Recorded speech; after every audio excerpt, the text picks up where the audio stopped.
It was a chilly fall evening, and I was walking home from school.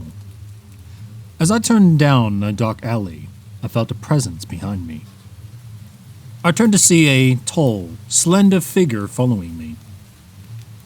I quickened my pace, and he matched it effortlessly. Fear coursed through my veins as I realized that I was being followed by a stranger. I tried to convince myself that I was just being paranoid, but when I turned onto my street and saw him behind me, I knew something was wrong. I picked up my pace, but he was gaining on me. I could hear his heavy breathing and the sound of his boots hitting the pavement. Panic set in, and I ran as fast as I could. I reached my house and frantically fumbled with my keys, trying to unlock the door. Just as I finally got it open and rushed inside, I felt a sharp pain in my back.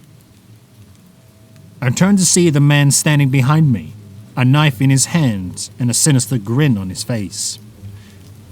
I screamed and ran upstairs to my room, locking the door behind me. I could hear him pounding on the door, his voice echoing through the house. "I know you're in there, little one. There is no escape for you now."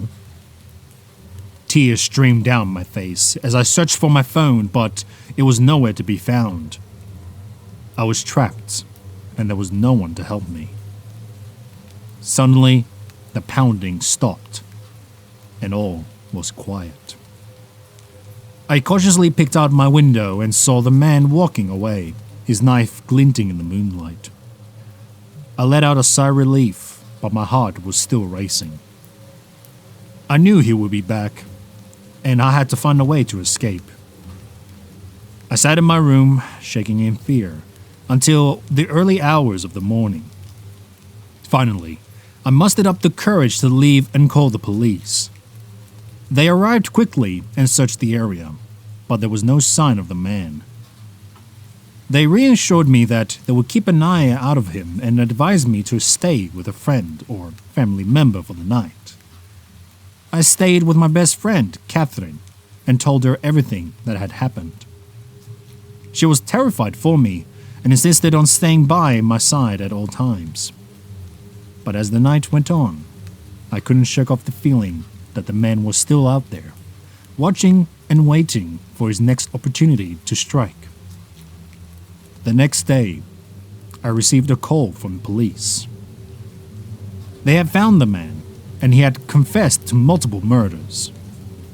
I was relieved and grateful that he was caught, but I couldn't shake off the haunting memories of that night. Weeks went by, and life went back to normal. But I couldn't stop thinking about the man and the horrors he had inflicted on innocent people. I couldn't shake off the feeling that he was still out there, somewhere, waiting for his next victim. One day, I received a letter in the mail.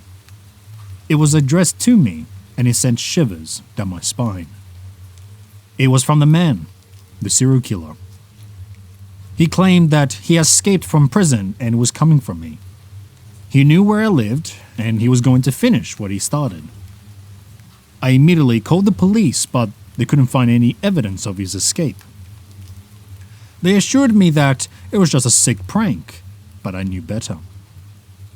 The man was out there, and he was coming for me. I lived in constant fear, always looking over my shoulder and checking every corner for any sign of the man. But no matter how careful I was, he always seemed to be one step ahead. One night, I woke up to find the man standing at the foot of my bed. His dark eyes bored into mine as he whispered, "It's time for you to pay for what you did." I screamed and ran out of my room, but he was gone. I called the police again, but they found no signs of a break-in. I started to wonder if I was losing my mind, but then I received another letter. It was from the man, and it contained a chilling message.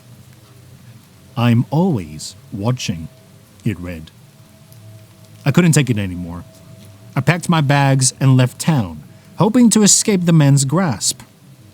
But no matter where I went, I couldn't shake off the feeling that he was still out there, waiting for his next chance to strike.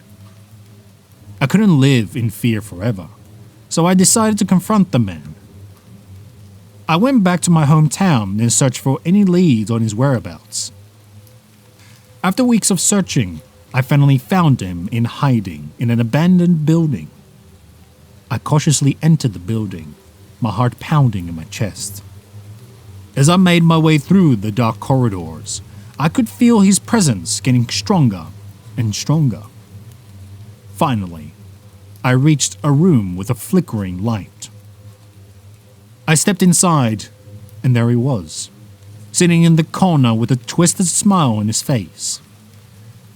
"You can't escape me," he said, his voice filled with malice. But I wasn't afraid anymore. I had to face my fears and found the courage to stand up to him. I called the police and watched as they took him away, knowing that I was finally free from his grasp. But even now, years later, I still have nightmares about that night.